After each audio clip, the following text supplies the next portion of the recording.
The air in Eleanor's penthouse apartment was thick with the scent of expensive lilies, a smell I usually associated with celebration. Tonight it felt like a shroud. Liam's phone lay on the polished concrete counter, a dark rectangle of betrayal. He'd left it behind carelessly after a quick, too-familiar kiss goodbye. My fingers, steady despite the tremor deep inside, scrolled through his messages. There, plain as day, were the words. Chloe's name, interspersed with Liam's, painting a picture I'd suspected but never truly wanted to see. Last night was incredible, one read. Another, can't wait to see you again. My breath hitched a tiny, strangled sound. The wedding was tomorrow. The rehearsal dinner was tonight. And my fiancé, the man I was about to marry, had spent the night with my supposed best friend. A cold, hard knot formed in my stomach. Not shock, not exactly. More like a dawning, terrible clarity. The way Chloe had been looking at Liam lately, the hushed phone calls he'd been taking. It all clicked into place with a sickening thud. I felt a strange calm settle over me, the kind that comes after a storm has already broken. I picked up my leather-bound journal, the one I always kept with me. My pen hovered over the blank page. I started writing, detailing every message, every timestamp, every damning word. I documented the time Liam left, the specific texts, the exact wording. It wasn't just about knowing anymore. It was about remembering. Every detail. Every single ugly detail. This was just the beginning. The morning after felt like a bad dream I couldn't shake off. Sunlight streamed through the floor-to-ceiling windows of my penthouse, usually a welcome sight, but today it just felt harsh. It illuminated the dust motes dancing in the air, tiny particles of a life that was about to shatter. Liam was gone, of course. He'd slipped out before dawn, leaving behind only the lingering scent of his cologne and the hollow echo of his lies. My phone buzzed on the counter. Chloe, course. I picked it up, my thumb hovering over the screen. A casual, "Hey, you up?" My heart hammered a frantic rhythm against my ribs, but my face remained a mask of calm. I typed back, "Morning. Just waking up. Can't believe the wedding is so crazy." The reply was instant. "OMG, I know. I'm freaking out a little. Can we grab coffee? I need to talk to you about everything." Everything was a loaded word. I knew exactly what everything meant. I typed, "Sure, where do you want to meet? My place is a mess." I needed to be in control, to be the one dictating the terms. I couldn't let her see the raw, jagged edges of my pain. Not yet. "How about the Gilded Lily? Around 10. "My treat," she replied. "The Gilded Lily. Course. Always the Gilded Lily. Their favorite spot for clandestine meetings. It was an exclusive place, the kind where people went to be seen, but also to disappear into the crowd. Perfect for a secret rendezvous, and apparently for a tearful confession." "Sounds good," I typed back, a small, venomous smile playing on my lips. "See you there." I spent the next hour getting ready, meticulously choosing an outfit that screamed oblivious bride-to-be. A flowy cream-colored dress, simple pearl earrings, my hair styled in soft waves. I wanted to look serene, untouched by the storm brewing beneath the surface. I grabbed my leather-bound journal, tucking it into my designer handbag. Felt like a shield, a weapon. Driving to Greenwich, the familiar landscape of manicured lawns and opulent estates blurred past my window.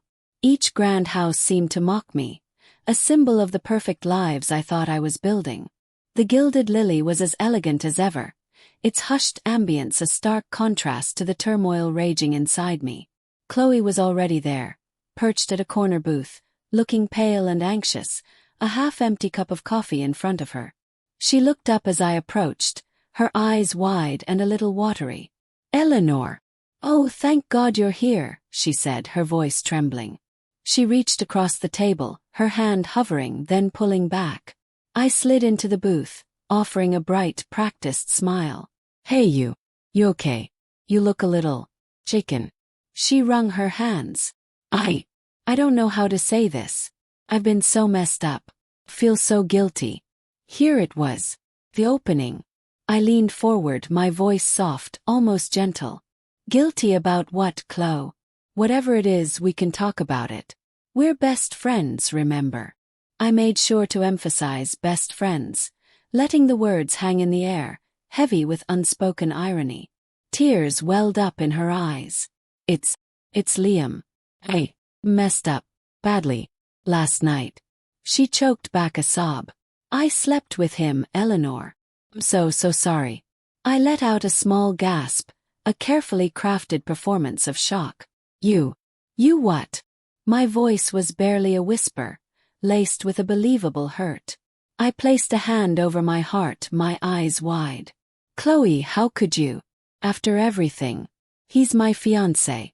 We're getting married tomorrow. She buried her face in her hands, her shoulders shaking. I know.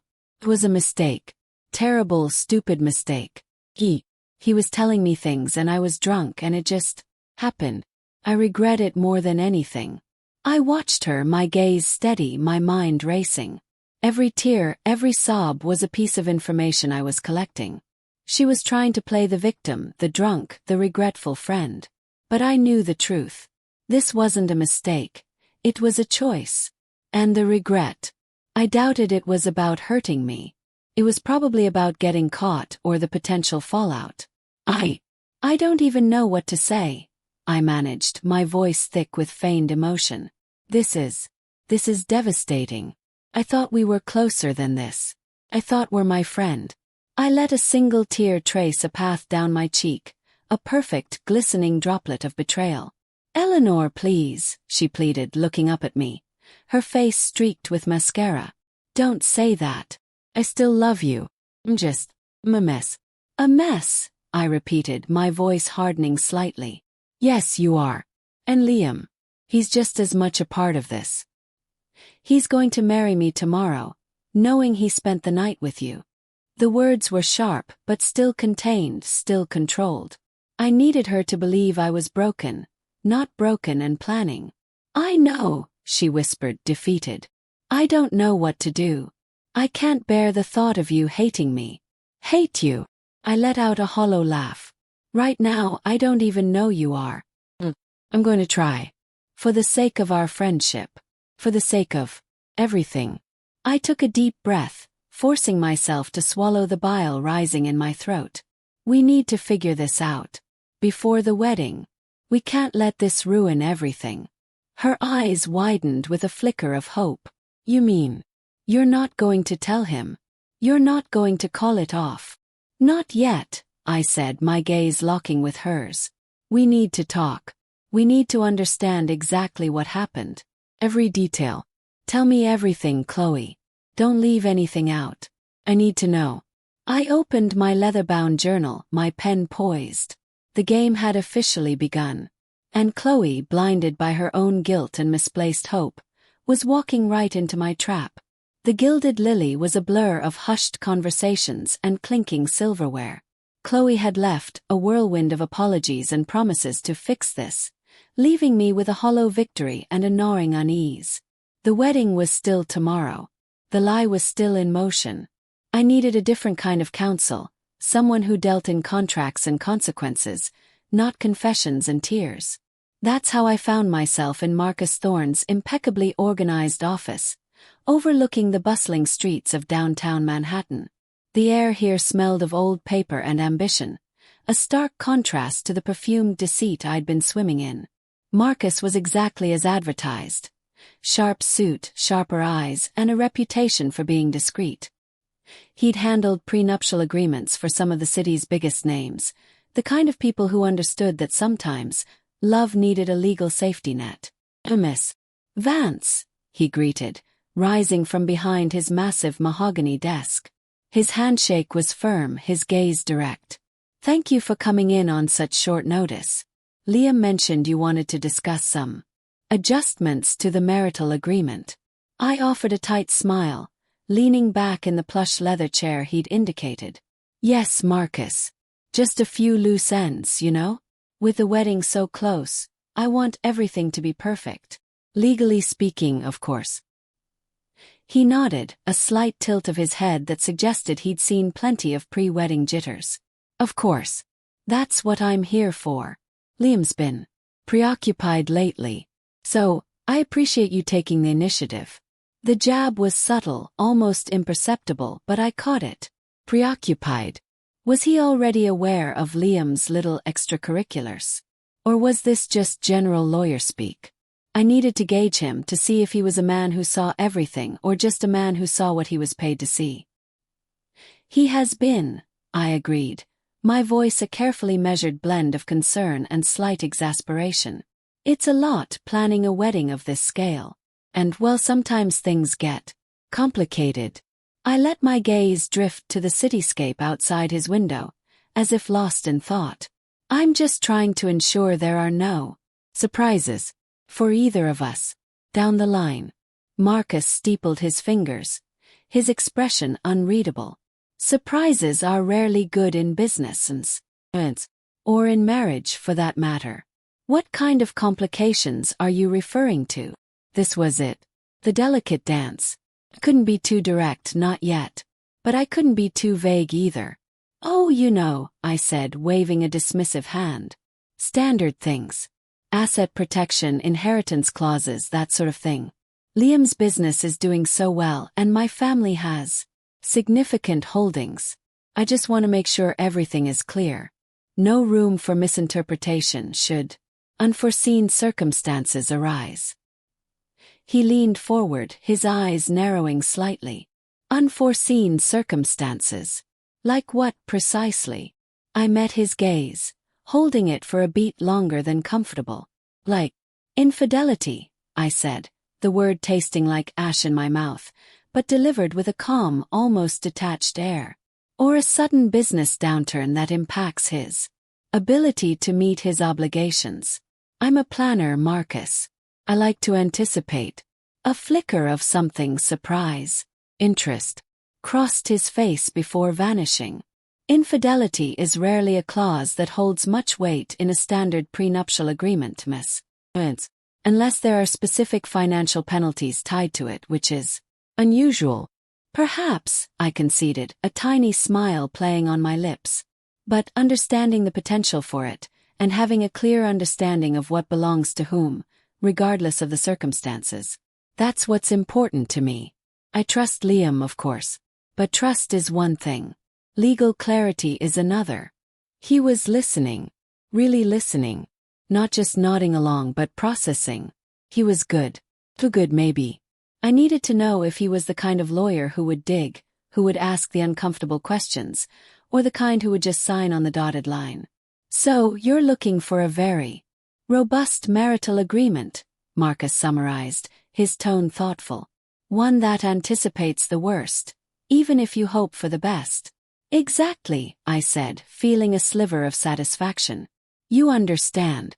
I need to know that my future is secure, no matter what Liam's preoccupations might lead to.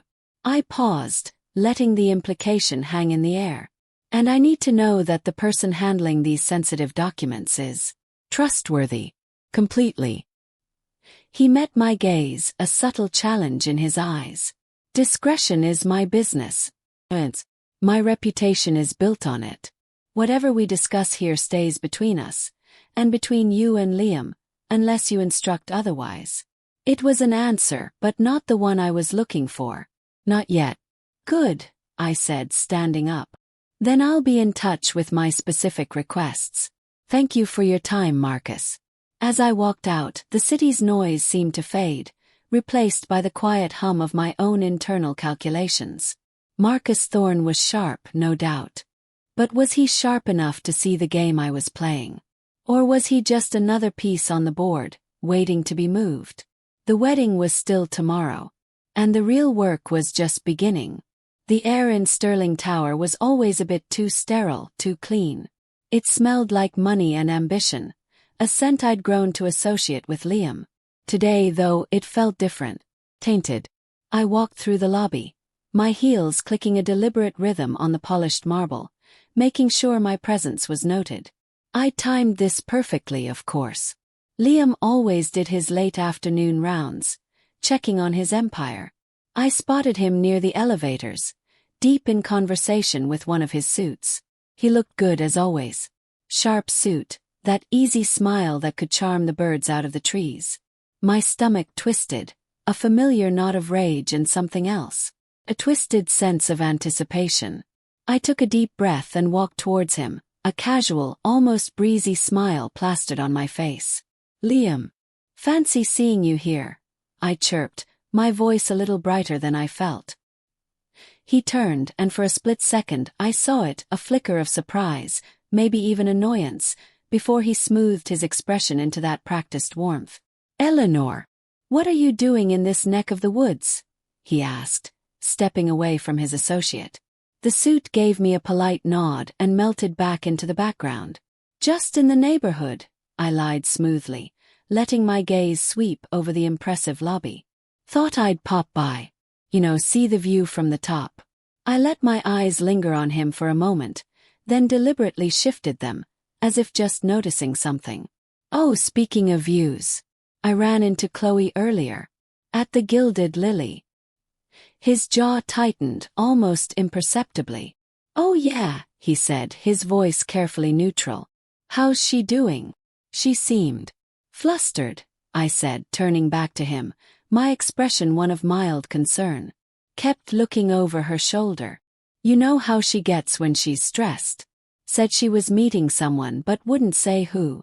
Kept going on about how she needed to talk to me about something important. I let my gaze drift back to the city skyline, a thoughtful frown creasing my brow. "It's funny, isn't it? How people act when they're trying to keep secrets." Liam shifted his weight, his eyes now fixed on me. "What do you mean, Eleanor?" "Oh, nothing," I said, waving a hand dismissively. "Just, Chloe. Always caught up in her own drama. I just hope she's not getting herself into something she can't handle. Especially with the wedding so close.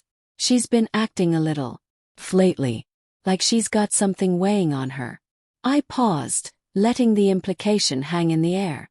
"Almost like she's trying to play both sides, He didn't respond immediately. His eyes narrowed, a muscle ticking in his jaw. I could see the gears turning in his head. He was already starting to doubt. That was the beauty of it. Plant a seed, water it with a little carefully crafted suspicion, and watch it grow. "I don't know what you're talking about," he said, but his voice lacked conviction. "Don't worry about it," I said, forcing a bright smile. "It's probably nothing. Just Chloe being Chloe. I just hope she's not trying to stir up trouble for us. She's always been a bit jealous of our life, hasn't she?" I let my gaze flick towards him, a subtle challenge in my eyes. "You know how she is. Always wanting what everyone else has." He looked away, his gaze fixed on the distant skyscrapers. The doubt was there, a visible tremor in his posture.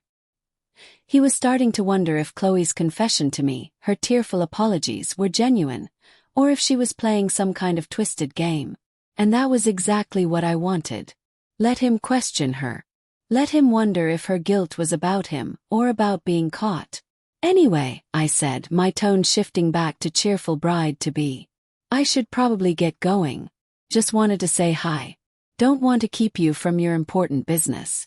I gave him a quick peck on the cheek, my lips brushing against his stubble. He smelled like his cologne, and for a fleeting moment, I felt a surge of revulsion. "See you tonight for the rehearsal dinner. Try not to be too late." I walked away, my back straight, my smile firmly in place until I was out of his sight. As I stepped back out into the bustling Manhattan streets, the sterile air of Sterling Tower felt like a breath of fresh, albeit toxic air. The seeds were sown. Now I just had to wait for them to sprout. The Gilded Lily. Even the name dripped with a certain kind of pretension I'd always found a little nauseating. But tonight it was my stage. My hunting ground. I'd arrived early, of course, slipping into a discreet booth tucked away in a corner, the kind that's almost invisible unless you're looking for it. My table was set with a single white rose, a cruel joke from the universe, or maybe just a leftover from some other couple's celebration. I ignored it. My focus was on the small, powerful device resting in my lap. The high-resolution camera with its telephoto lens was a marvel of modern technology, capable of seeing what the naked eye couldn't, even in the dim, moody lighting of this place. It felt heavy in my hands, a promise of the truth I was about to unearth. I nursed a glass of champagne, the bubbles doing little to calm the frantic beat of my heart. It wasn't nerves, not really. It was anticipation. The thrill of the hunt, the satisfaction of knowing I was finally taking control. Liam and Chloe, my fiancé and my best friend. The thought of them together, entwined in their deceit, made my stomach churn. But I'd pushed that feeling down, buried it deep. Had no place here. Not tonight. Check my phone. Liam's last text to me had been a bland, running late, big meeting. A meeting with Chloe, no doubt. The irony wasn't lost on me. He thought he was so clever, so undetectable. They both did. They thought I was a naive bride-to-be, blinded by love. Let them think it. It made this so much easier. Then I saw them. They walked in together, Chloe looking radiant in a slinky emerald dress, Liam beside her, his arm casually draped around her waist. He was whispering something in her ear, and she was laughing, that bright, tinkling laugh that used to make me smile.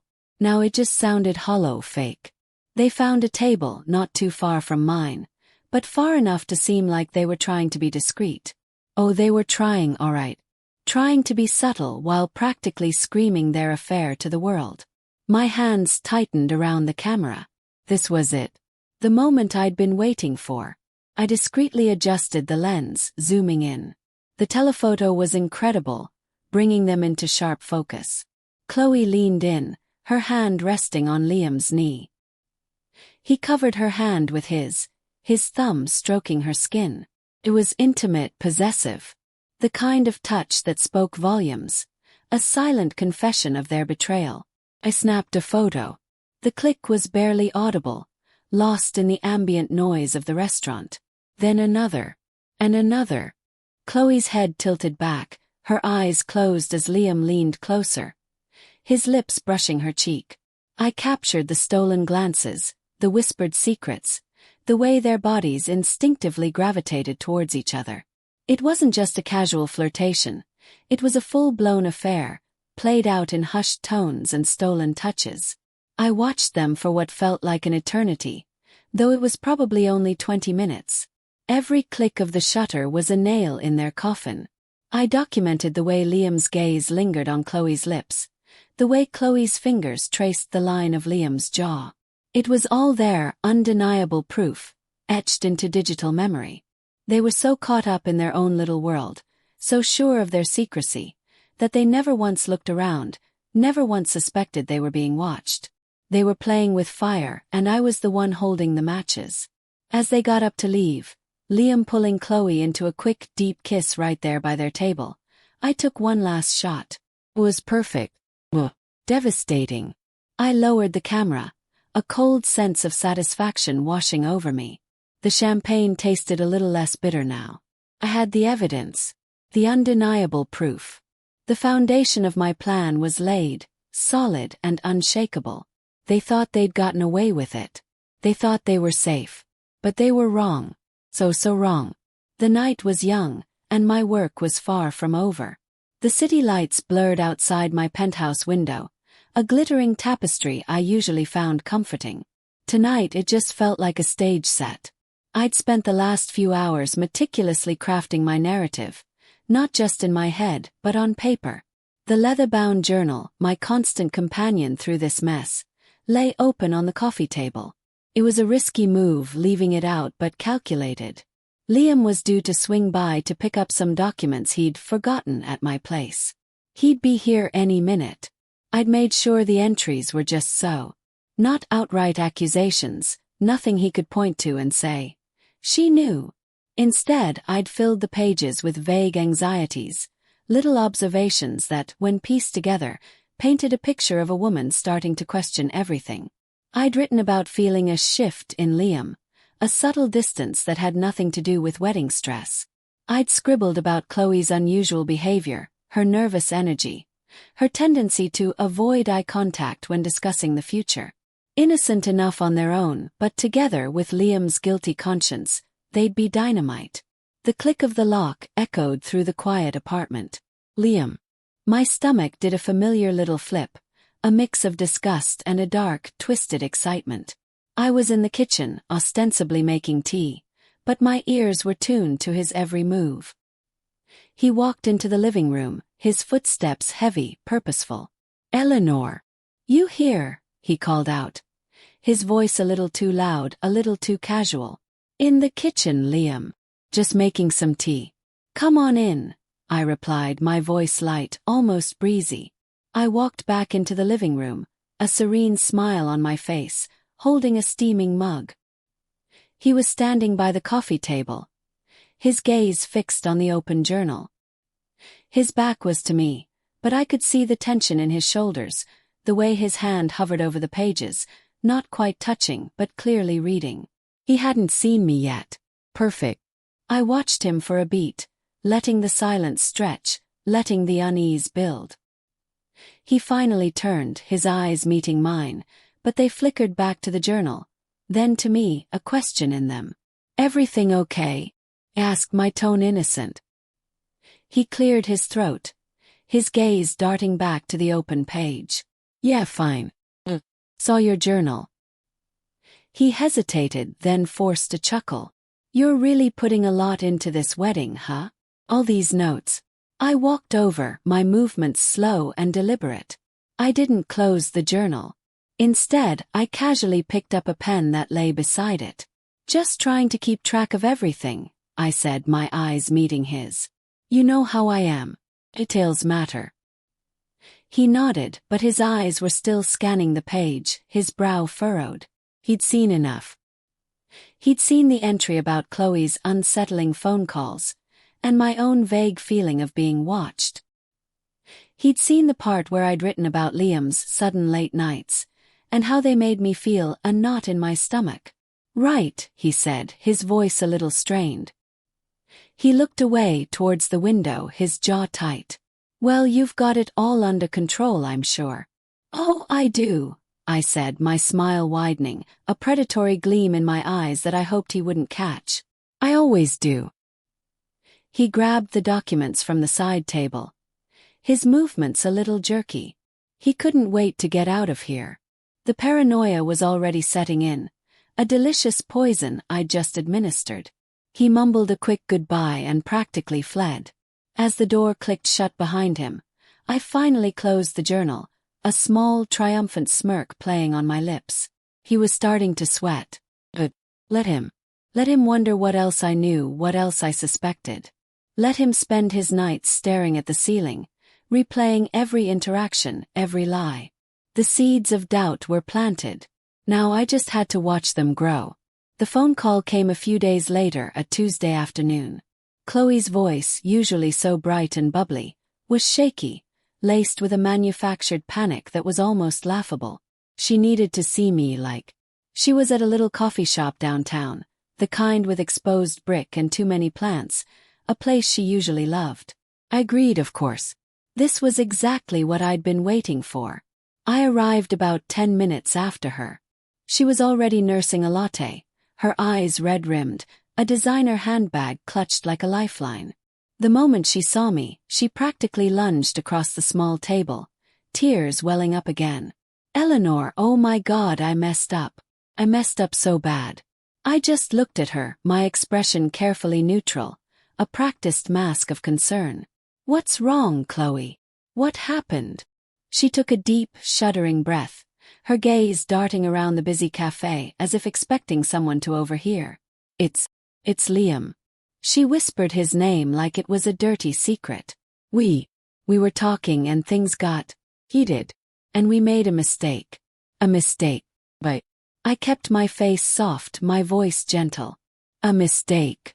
What kind of mistake?" She wrung her hands, her perfectly manicured nails digging into her palms. We slept together, Eleanor. It was just once, I swear. It was stupid, and I regretted it the second it happened. I don't know what came over me.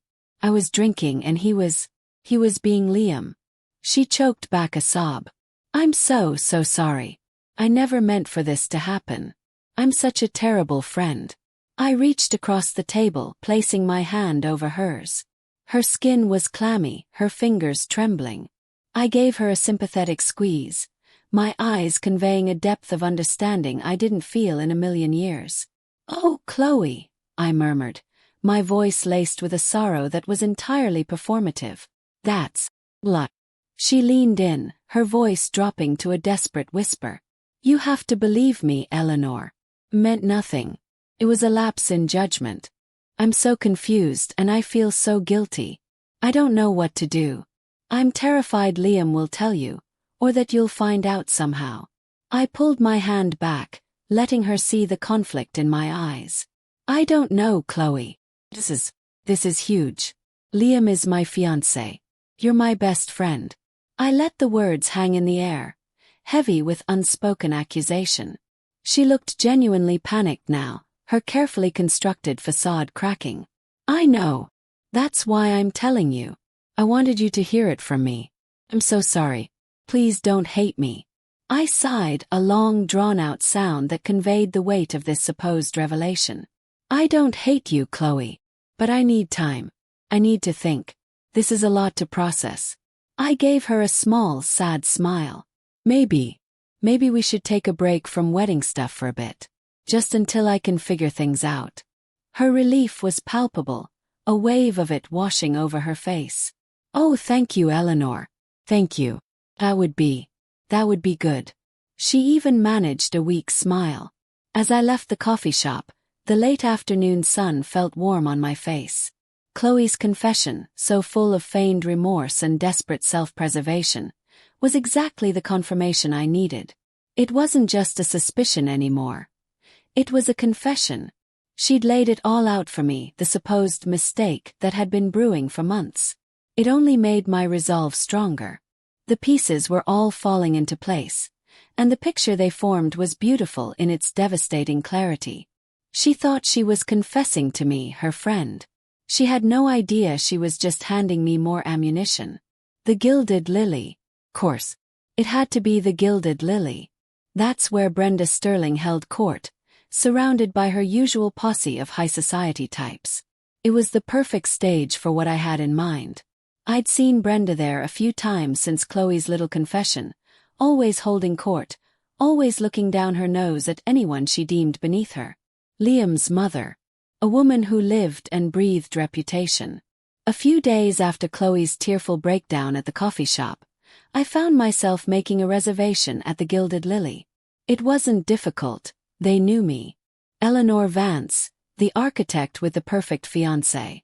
I dressed the part, of course. A simple, elegant sheath dress, understated jewelry, and a smile that could charm the diamonds off a duchess. When I arrived, Brenda was already there, holding court at her usual corner table. She was with a couple of her usual cronies, women whose faces were as carefully sculpted as their hair. I approached, a picture of polite deference. Brenda, darling, I hope you don't mind me joining you for a moment. I just wanted to wish you well for Liam's upcoming wedding. It's all so exciting. Brenda looked up, her eyes sharp and assessing, taking me in. A flicker of surprise, then that practiced, regal smile. Eleanor, how thoughtful. Please join us. Though I must admit, I thought you'd be swamped with last-minute wedding details. Oh, you know me, I said, sliding into a vacant chair. Always making time for family. Especially now. I let my gaze drift to Liam's mother, then back to her companions, a subtle shift in my expression. It's just such a significant event. A union of two prominent families. I paused, letting the weight of that sink in. One hopes all the foundations are truly solid, you know. One of Brenda's friends, a woman with a diamond necklace that could choke a horse, chimed in. Of course they are, dear. Liam and Eleanor are practically an institution. I smiled, a slow, knowing smile that didn't quite reach my eyes. Institutions can crumble, can't they? Especially if there's crack in the foundation. A little tremor nobody saw coming. I picked up my water glass, swirling the ice. Sometimes the most beautiful structures have the most hidden weaknesses. Like a hairline fracture in a priceless vase. You don't see it until it's too late, and then everything shatters. Brenda's smile tightened, her eyes narrowing slightly. She'd picked up on it. But the seed was planted. I wasn't saying anything concrete, nothing she could directly challenge. Implications, whispers, the kind of things that fester in the minds of people who value appearances above all else. "I'm sure Liam has everything perfectly handled, Eleanor," Brenda said, her tone a little cooler now. "He's always been a very capable young man." "Oh, I know Liam is capable," I agreed, my voice soft. "But even the most capable people can be distracted, or perhaps misled. Sometimes people who seem like they have your best interests at heart might have their own agendas, especially when there's so much at stake." I looked directly at Brenda, my gaze steady. "It's just a thought. A silly little worry that crossed my mind. You know how I worry about details." I didn't stay long. Just enough to let the words hang in the air, to watch the subtle shift in their expressions. Brenda's tight-lipped silence, the curious glances exchanged between her friends. They wouldn't know what to make of it, but they'd remember. They'd start looking at Liam differently. They'd start wondering. And that was exactly what I wanted. The matriarch, the keeper of the Sterling legacy, now had a tiny nagging doubt planted in her mind. It was a start, a very satisfying start. The air in my penthouse apartment was thick with a silence that screamed louder than any argument. It was late, the city lights outside painting streaks across my minimalist living room. I held the encrypted USB drive, a tiny black rectangle that felt like a loaded gun in my palm. This wasn't just about Liam and Chloe's cheap betrayal. This was about dismantling everything Liam had built, brick by slimy brick. My plan had been brewing for months, a slow burn that had finally reached its boiling point. I'd gathered more than just dirt on their affair. I'd dug deep into Liam's business, into the shady deals and backroom agreements that kept Sterling Tower standing tall. This drive contained the proof, the kind of evidence that would make headlines and send Liam straight to a federal courtroom. I knew Liam's habits, his ego. He was a creature of routine, and he loved feeling like he was in control, like he was always one step ahead. That's why I chose the old oak desk in his private office at Sterling Tower. It was his sanctuary, the place where he felt most powerful. I'd visited earlier under the pretense of discussing wedding seating charts, a perfect cover. While he was distracted by a fabricated urgent call, I'd slipped the drive into a barely noticeable crevice behind the second drawer, a spot he'd probably fiddled with 1,000 times, looking for a misplaced pen or a forgotten document. It was a gamble, I knew.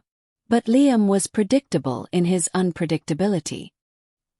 He'd eventually be looking for something, anything, to prove his own brilliance, and he'd stumble upon it. The sheer audacity of placing it in his own territory, right under his nose, was part of the strategy. He'd think he'd found it by chance, a lucky break, and that would be his undoing. I pictured him late at night, hunched over his desk, that smug look on his face as he pulled out the drive. He'd be curious, of course. Liam was always curious about anything that promised a shortcut or an advantage. He'd plug it in expecting, what? More leverage, more secrets. He wouldn't anticipate the trap. He wouldn't see the carefully laid groundwork, the years of meticulous planning, the sheer, unadulterated rage that had fueled this entire operation. A shiver ran down my spine, not of fear, but of anticipation. This was the crucial step. The foundation of his empire would start to crumble from within, all because of a tiny piece of technology I'd placed in his grasp.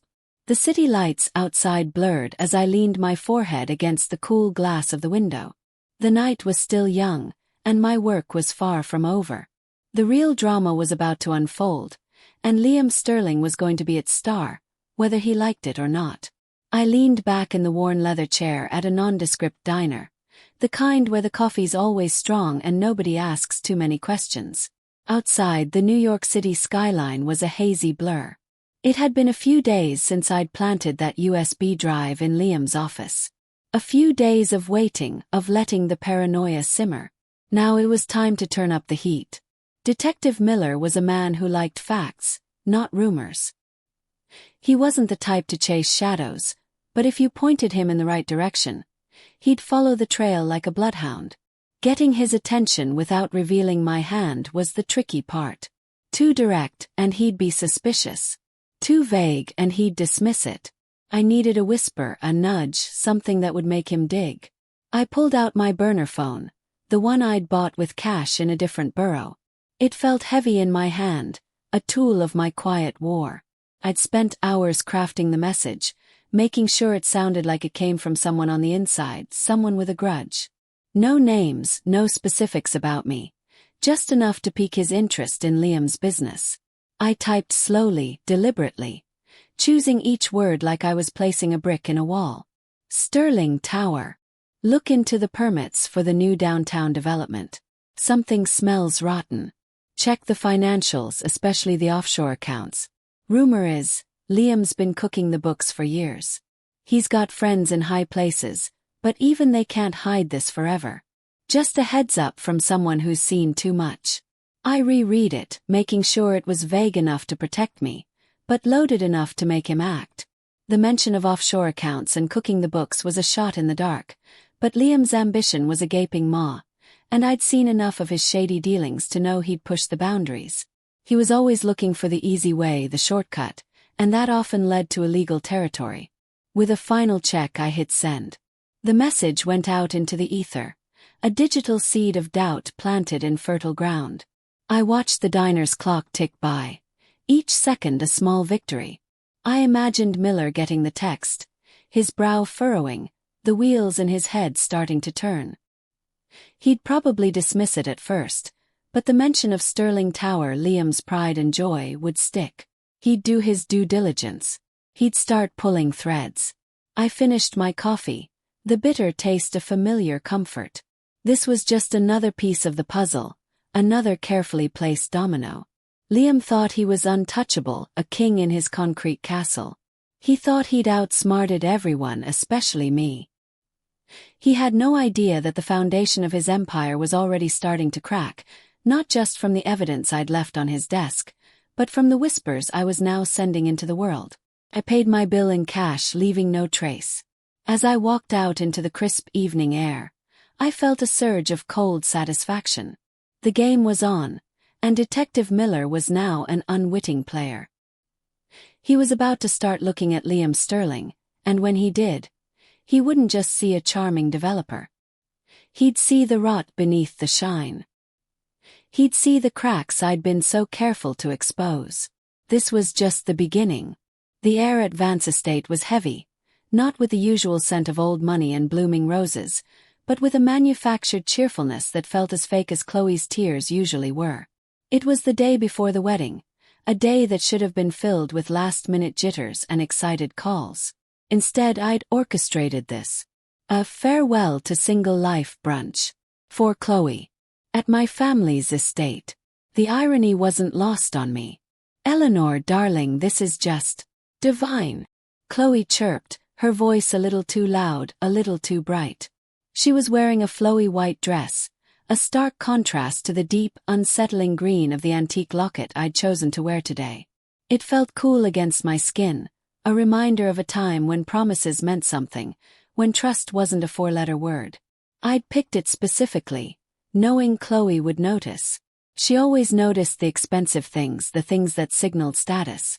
"Just wanted to give you one last hurrah before you're officially off the market," I said, forcing a smile that felt like stretching old scar tissue. I poured her a mimosa, the bubbles tickling the rim of the glass. "You know, Liam's been so swamped with work, I figured I'd take over some of the pre-wedding duties." She took a delicate sip, her eyes darting around the sun-drenched conservatory. The estate was vast, a sprawling testament to generations of Vance wealth.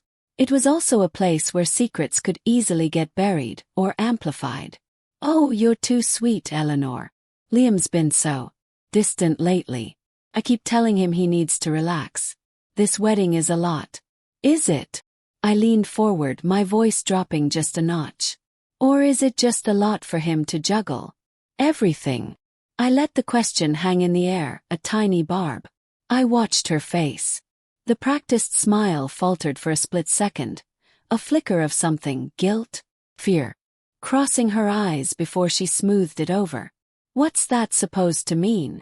she asked, but her hand trembled as she reached for a pastry. "Nothing really," I said, picking up a designer wedding invitation from a nearby table, tracing the embossed script with my finger. "Just that weddings are a big deal. A lot of pressure, especially when there are distractions." Her breath hitched. Bingo. The subtle nudges were working. She was already on edge, the guilt gnawing at her. This brunch wasn't about celebrating her. It was about reminding her of what she'd done, what she stood to lose, and planting the seeds of doubt that would blossom into full-blown panic by tomorrow. "Distractions," she echoed, her voice barely a whisper. "Well, you know," I continued, my tone light, almost playful.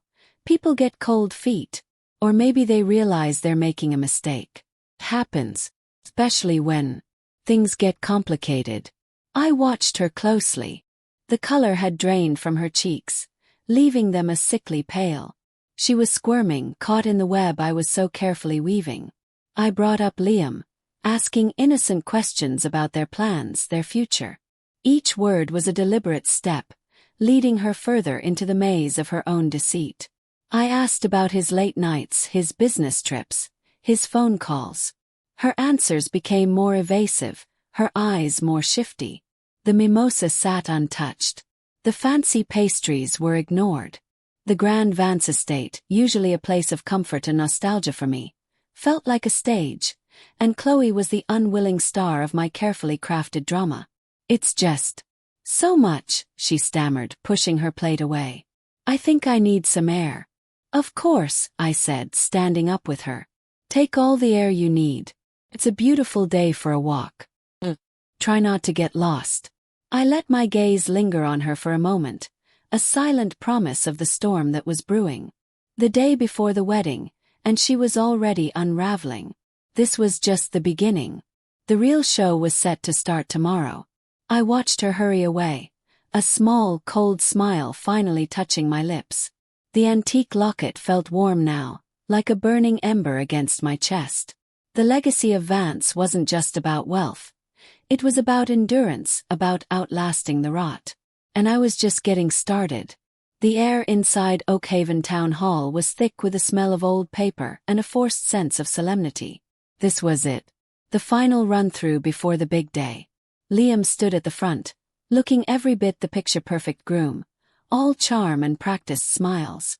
Chloe, right beside him, was a vision in a pale blue dress, her eyes flitting nervously around the room. They thought they were playing me. They thought their little secret was safe, tucked away like a dirty little stain on the pristine white of their future. But I was the architect of this whole damn thing, and the foundation was about to crumble. I'd arrived a little early, just enough to get the lay of the land and make sure my pieces were in place.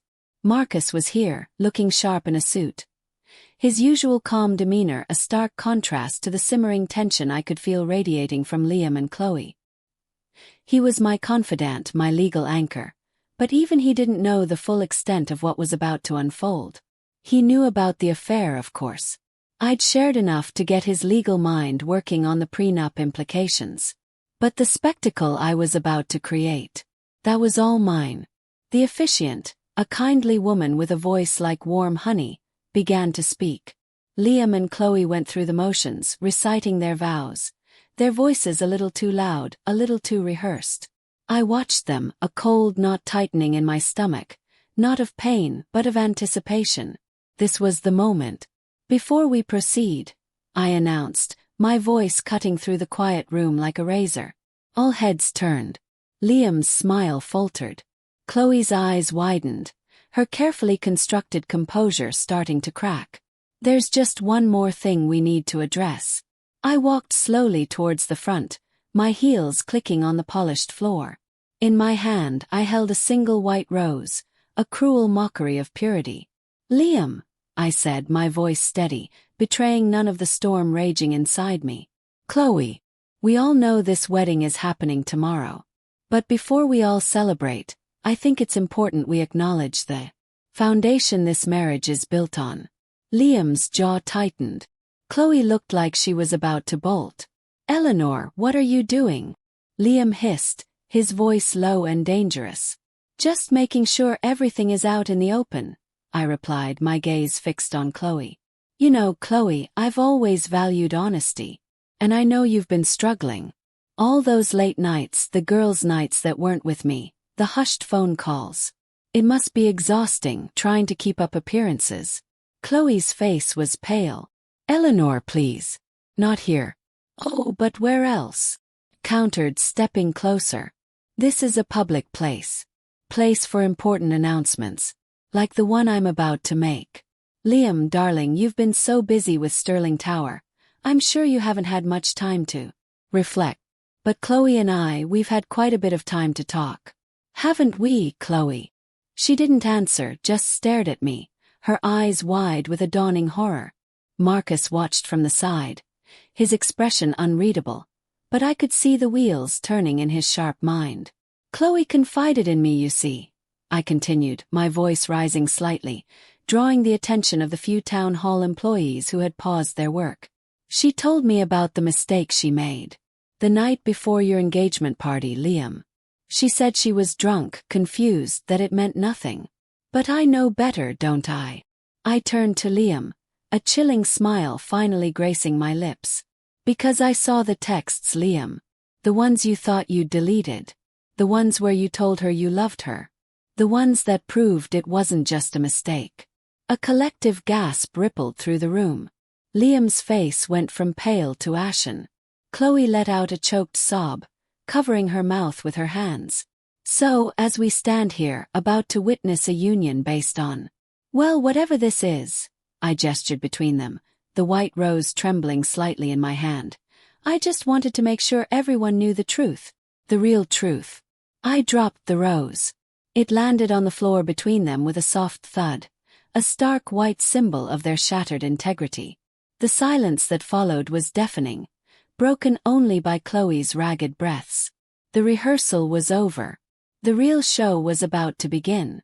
The reception hall at Vance Estate was buzzing. Chandeliers dripped light onto polished floors, and the air, thick with expensive perfume and forced smiles, felt charged. Guests mingled, champagne flutes clinked, and the band played a soft, unobtrusive melody. Liam and Chloe, looking like a picture-perfect couple from a magazine, were working the room, accepting congratulations, their smiles a little too wide, a little too practiced. They thought they'd made it through the worst of it. They thought the worst was over. They were so wrong. I watched them from a quiet corner, nursing a glass of water.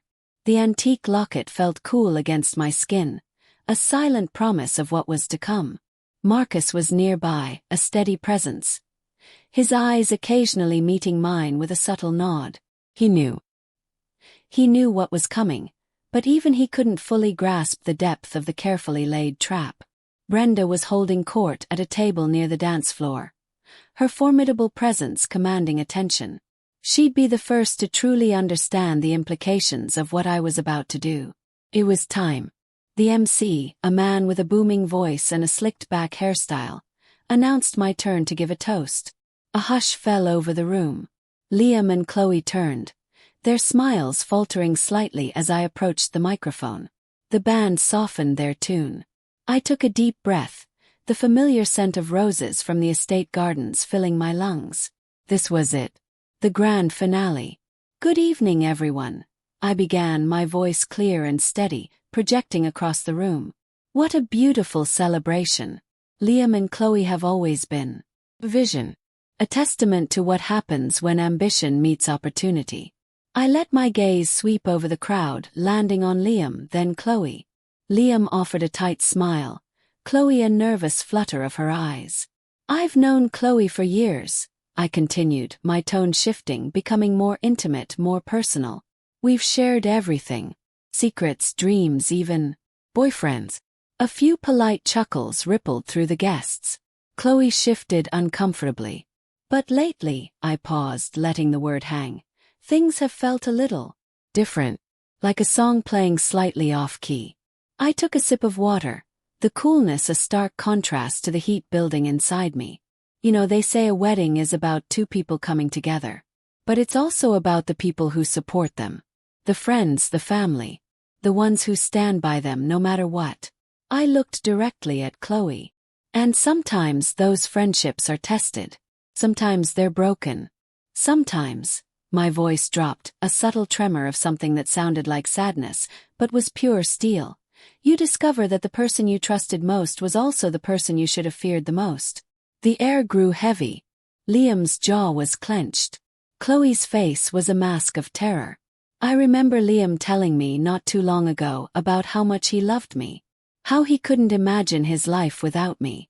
He even showed me some messages. I let that sink in. Messages that proved his devotion. Messages that were very convincing. I reached into my clutch, pulling out a small, sleek device. The high-resolution camera with its telephoto lens. The one I'd used to capture undeniable proof. But then things changed. Chloe, you started spending more time with Liam, didn't you? Late nights. Girl talk that wasn't about me. And Liam. He started looking at me differently. Like I was the obstacle. I held up the camera. It's funny what you can capture when you're not looking. What you can see when you're not blinded by love. Or maybe, I added, my voice hardening, when you're blinded by something else. Like greed. Or lust. I tapped the camera. These aren't just blurry photos, folks. These are time-stamped, high-resolution images. Liam and Chloe. Not just talking. Not just friends. They were at the Gilded Lily, the night before the rehearsal dinner. Liam was supposed to be out of town. Chloe was supposed to be with me, having a quiet night in. But this camera, I gestured to the device, doesn't lie. It shows Liam whispering in Chloe's ear. Shows them. Much closer than any friend should be. And the texts, I continued, my voice rising. The ones Liam thought he'd deleted, the ones he sent to Chloe that night, telling her he loved her. Have those too. Encrypted, of course. But easily accessible. A wave of murmurs swept through the crowd. Brenda Sterling looked like she'd seen a ghost.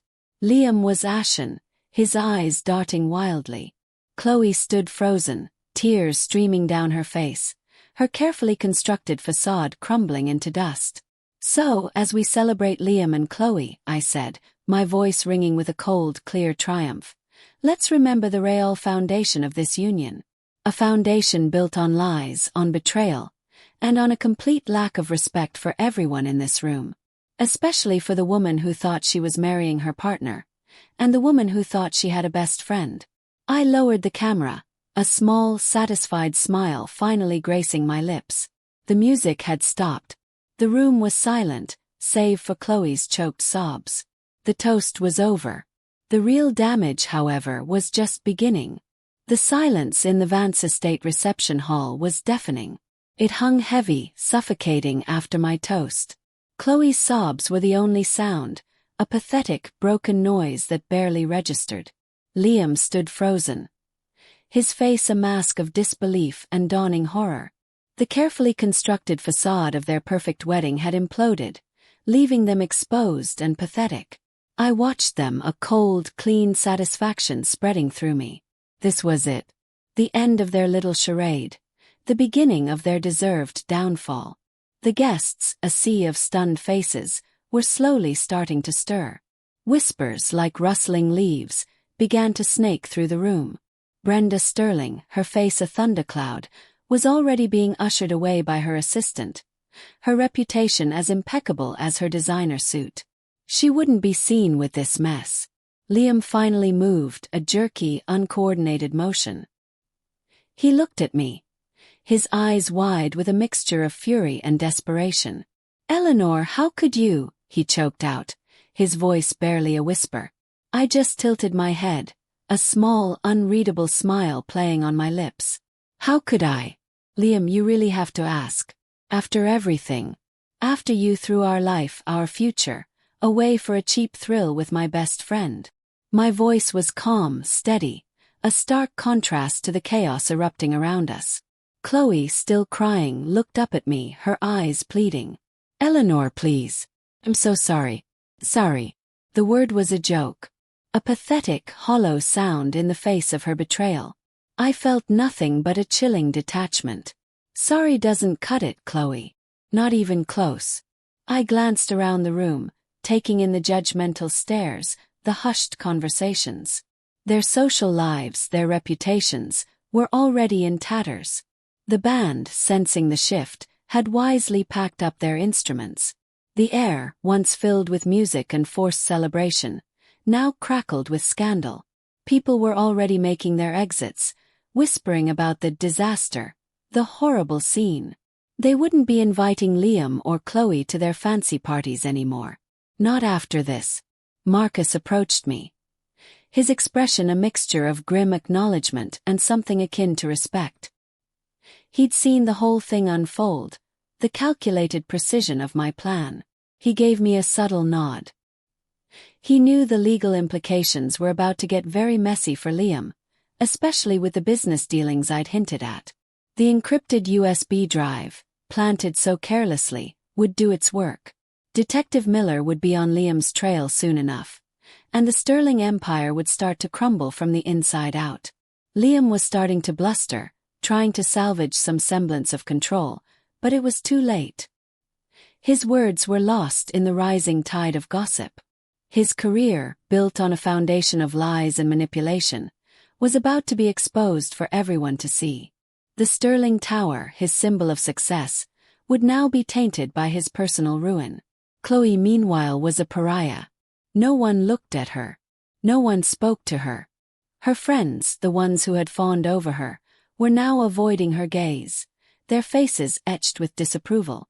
She was the other woman, the betrayer, and in this world, that was a scarlet letter you couldn't wash off. She'd be forever known as the girl who slept with her best friend's fiancé. I took a final sip of my water, the cool liquid a balm to my soul.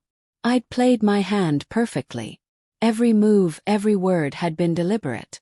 The designer wedding invitations, once symbols of a future I thought I wanted, now felt like relics of a past I was glad to be rid of. As I turned to leave Vance Estate, the grand house that had witnessed so much of my life, I felt a lightness I hadn't experienced in months.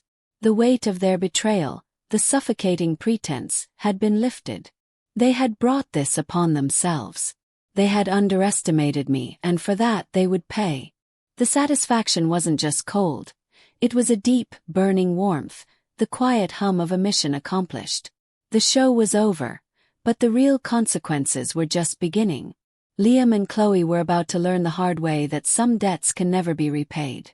The air in the grand reception hall at Vance Estate still felt thick with the residue of scandal, but the immediate storm had passed.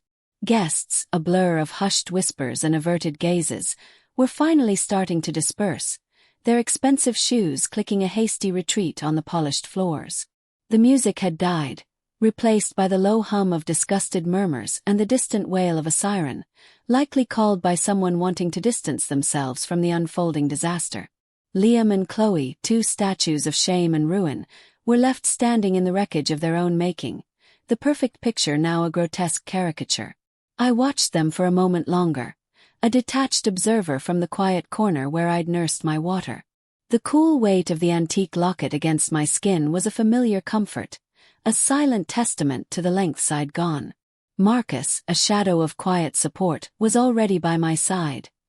His expression unreadable but his presence a solid anchor. He knew the legal gears were turning, the anonymous tip about Liam's shady dealings already in Detective Miller's hands. Sterling Tower, that monument to Liam's hubris, would soon be under intense scrutiny. Brenda, bless her heart, had vanished like smoke, her reputation too precious to be tarnished by her son's spectacular implosion. The immediate fallout was exactly as I'd envisioned. Liam, stripped of his charm and bluster, was a cornered animal, his words lost in the rising tide of gossip. Chloe, tears still streaming, was already a pariah, her friends turning their backs, their faces etched with a kind of disapproval that could freeze hell over. She was the other woman, the betrayer, and in their world, that was a brand that never faded. She'd be forever known as the girl who slept with her best friend's fiancé, a whispered cautionary tale at exclusive parties. I took a final, slow sip of my water, the cool liquid a soothing balm to my soul. This wasn't about revenge anymore, not in the raw, emotional sense. It was about order. It was about balance. It was about ensuring that those who tried to break me, who thought they could get away with destroying my life, would face the consequences. Every carefully placed word, every staged encounter, every piece of evidence I'd meticulously gathered had led to this exact moment. The designer wedding invitations, once symbols of a future I'd once believed in, now felt like relics of a life I was shedding, a past I was glad to leave behind. Stepping out of Vance's estate, the air outside felt crisp and clean, a stark contrast to the suffocating pretense I'd endured for months. The grand house, a silent witness to so much of my life, seemed to exhale with me. I felt a lightness I hadn't experienced in what felt like an eternity. The weight of their betrayal, the suffocating pretense of our shared lives, had finally been lifted. They had brought this upon themselves, their greed and their lust blinding them to the storm I was brewing. They had underestimated me, and for that they would pay. The satisfaction wasn't just cold. It was a deep, burning warmth, the quiet hum of a mission accomplished. The show was over. The curtain had fallen on their little drama, but the real consequences were just beginning. Liam and Chloe were about to learn the hard way that some debts can never be repaid, that some betrayals leave scars that time can't heal. As I walked towards my car, the city lights twinkling in the distance, I knew this was not an ending but a beginning. A new chapter, unburdened by their deceit, ready to be written. My meticulously crafted plan had delivered its devastating, unforgettable conclusion, and now I was free. Free to build something new, something real, on the ashes of their lies. The future stretched before me, a blank canvas, and for the first time in a long time, I felt a genuine sense of peace. The game was won. The score settled. And Eleanor Vance was ready for whatever came next. That's it. If you liked this video, share it with your friends and leave your like, subscribe to the channel and activate the bell so you don't miss more videos like this. Leave your comments saying what you thought of the video and what you would like to see in the next videos. Remembering that we have other videos in this style that you will like to watch, just enter our channel that I guarantee you will like. Until the next video.